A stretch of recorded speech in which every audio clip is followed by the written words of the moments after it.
काल ठाण्यामध्ये उत्साहाचं वातावरण होतं आणि आज पाहायला होतं खऱ्या अर्थाने प्रचाराचं नारळ फोडलं की काय दिवंगत नेते आनंद दिघे यांच्या प्रतिमेला पुष्पहार अर्पण केल्यानंतर तुम्ही डॉक्टर बाबासाहेब आंबेडकर या ठिकाणी पण आले. मला वाटतं कालच जे महाराष्ट्रातल्या जनतेच्या मनात होतं ते खऱ्या अर्थाने कालचा दिवस हा सर्वात महत्त्वाचा दिवस होता आणि आज आम्ही आमचे मनसेचे नेते अविनाश जाधव आणि सर्व मनसैनिक शिवसैनिक आज आमचं ठाणे जिल्ह्याचं दैवत धर्मवीर आनंद दिघे साहेबांचं आशीर्वाद घेण्यासाठी त्या ठिकाणी आम्ही आलो होतो आणि परमपूज्य भारतरत्न डॉक्टर बाबासाहेब आंबेडकर महामानव यांचा सुद्धा आशीर्वाद घेण्यासाठी आज आम्ही या ठिकाणी आलो होतो. तुम्हाला माहिती असेल ही निवडणूक महाराष्ट्रातल्या सर्व महानगरपालिकेत होते. मुंबई असेल, ठाणे असेल, इतर ह्याच्यामध्ये असेल.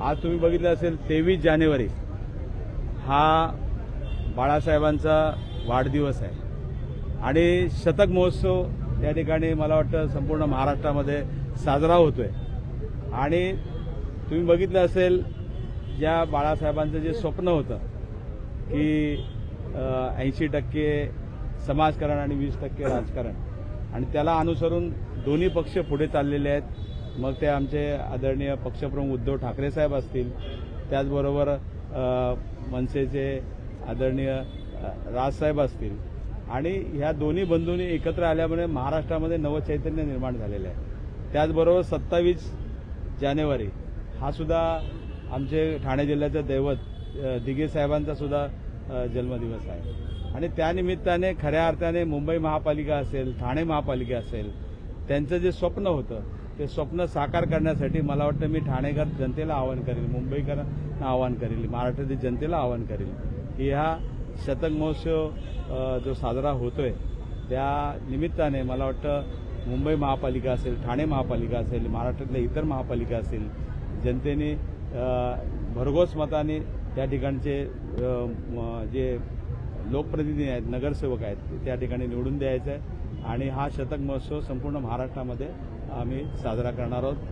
दिघे साहेबांचा सुद्धा त्या ठिकाणी 27 तारखेला आहे आणि अशा पद्धतीने महाराष्ट्रातले थोर पुरुष ज्यांनी ह्या संबंध ही जी वाटचाल केली त्याच वाटचालीवरती आम्ही या ठिकाणी त्यांचा आदर्श घेऊन पुढे जातो. मशाल आणि इंजिन कशा प्रकारचे पुढे येणाऱ्या भविष्यात पाहायला वाढणार आहे? मला वाटतं कालच जेव्हा ही घोषणा झाली तर कित्येक लोकांना हे दोन्ही नेते एकत्र आल्यामुळे त्यांचा धूर निघालेला आहे.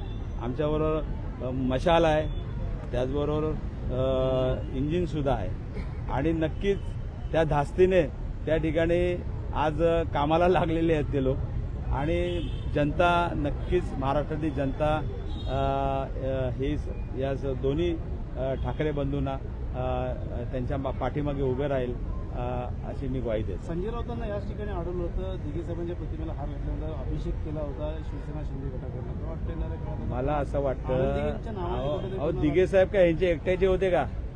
दिघे साहेबांचे कुठले विचार घेऊन चालले आहेत तुम्ही?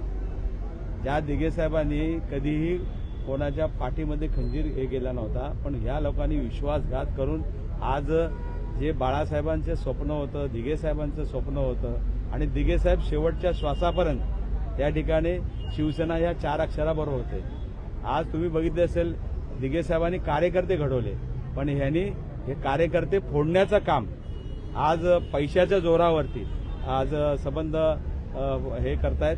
मला वाटतं ही जनता सुज्ञ आहे. आज तुम्ही बघितलं असेल संपूर्ण महाराष्ट्रामध्ये ड्रग्सचा व्यापार जोरात चालू आहे. मी कालच त्यामध्ये सांगितलं की ह्या संबंध केंद्रबिंदू या ठाण्यामध्ये आज ठाण्यामध्ये सुद्धा कित्येक तरुण व्यसनाधीन या ड्रग्सच्या पोटी झालेले आहे आणि तुम्ही बघितलं असेल कशा पद्धतीने हे सर्व चालू आहे.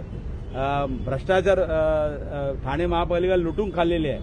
म्हणून मी ठाणेकरांना आवाहन करेन यावेळेला जसं तुम्ही हिंदू हृदय सम्राट शिवसेना प्रमुख बाळासाहेब ठाकरे असताना या ठाण्यातल्या जनतेने एक हाती त्या ठिकाणी सत्ता दिली होती, त्याच पद्धतीने मला वाटतं ठाण्यातली जनता देईल, मुंबईतली जनता देईल असा विश्वास व्यक्त करतो. कालच्या बैठकीमध्ये काय फॉर्म्युला ठरला का?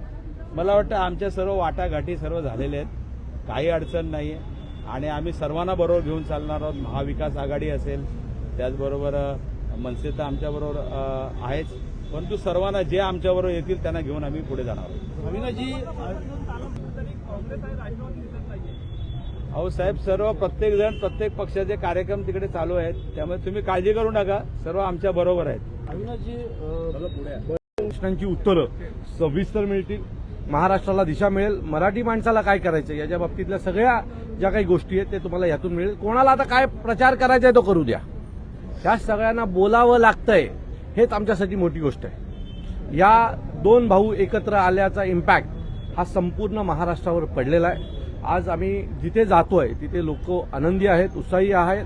लोकांना स्वतःहून या दोन्ही भावांना एकत्र पाहून आनंद वाटतोय. तर मला असं वाटतं की कोणाला काय बोलायचं बोलू द्या, पहिल्या सभेत सर्व प्रश्नांची उत्तरं तुम्हाला भेटतील. काय वाटतं, भ्रष्टाचाराचे अनेक मोर्चे काढले, सत्तेच्या मोर्चामध्ये देखील तुम्ही सहभागी होते, काय वाटतं येणाऱ्या काळात खऱ्या अर्थाने भ्रष्टाचार सत्तेचा नाही, एक महाराष्ट्र हा भ्रष्टाचारात एक नंबर आहे आणि त्याचं जो केंद्रबिंदू आहे ते ठाणे, बरोबर आहे. सो हा ठाण्याचा जो केंद्रबिंदू आहे तोच जर ठाणेकरांनी उकडून फेकला तर मला वाटतं भ्रष्टाचाराचा विषयच राहत नाही. आणि येणाऱ्या निवडणुकीला शिवसेना, महाराष्ट्र नवनिर्माण सेना, राष्ट्रवादी काँग्रेस आणि काँग्रेस आमची जी टीम आहे ही हे काम केल्याशिवाय राहणार नाही. ठाणेकरांना आम्ही पटवून देऊ की कशा प्रकारे भ्रष्टाचार झालेला आहे आणि हा भ्रष्टाचार जर आपण फेकला नाही तर ठाण्याचंही नाव बदनाम होतंय आणि आमचं नुकसानही होतंय.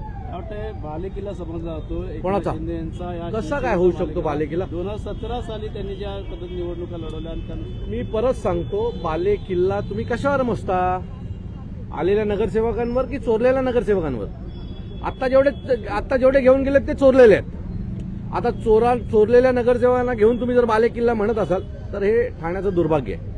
वाटतं येणाऱ्या काळात मशाल आणि इंजिन कशा प्रकारे राहतील? मशाल इंजिन येत्या 16 तारखेला तुम्हाला पाहायला मिळेल की ठाणे महानगरपालिकेच्या सत्तेकडे वाटचाल करेल. मशाल, इंजिन, तुतारी सगळेच असतील, पण ठाणे महानगरपालिकेच्या त्या पायऱ्यांवर आमचे नगरसेवक तुम्हाला बसलेले काय दिसतील. फॉर्म्युला ठरला का? माझं या बाबतीत असं मत आहे की आमचं सगळं ठरलेलं आहे, आमचं सगळं झालेलं आहे आणि आम्ही आता एकत्र प्रचार देखील सुरू केलेला आहे. त्यामुळे आता काही उरलेलं नाही आहे. तुम्हाला येत्या 2-3 दिवसात आमच्या ज्यावेळेला फॉर्म भरायला सुरू होतील त्यावेळेला बाकीची माहिती मिळेल. एकनाथ शिंदेच्या शिवसेना शह देणार का भाजपला या ठिकाणी? कशा अहो, सगळ्यांना शय देणार. एक भारतीय जनता पक्ष आणि एकनाथ शिंदेचा शिंदे गट यांनी एकत्र लढावं पहिलं नीट. हा, आम्ही तर एकत्र मनापासून आलेलो, जे होईल ते आमच्या दोघांचं एकत्र होईल, बरोबर आहे. पहिलं या दोघांनी ठरवावं की कोणाचं कोण काम करणार आहे. मला वाटत नाही दोघं एकमेकांचं कामं करतील. खऱ्या अर्थाने हिंदुत्व कोणाकडे? आमच्याकडे आहे. खऱ्या अर्थात बाळासाहेबांचे जर विचार आमच्याकडे असतील तर हिंदुत्व आमच्याकडेच असणार ना. सो आमच्याकडे खऱ्या विचारधारेची ठाकरे आहे आणि तिला घेऊन हिंदुत्व आम्ही दाखवतो. महापौर कोणाचा असणार? मनसेचा महापौर, मनसे शिवसेनेच्या युतीचा महापौर बसेल.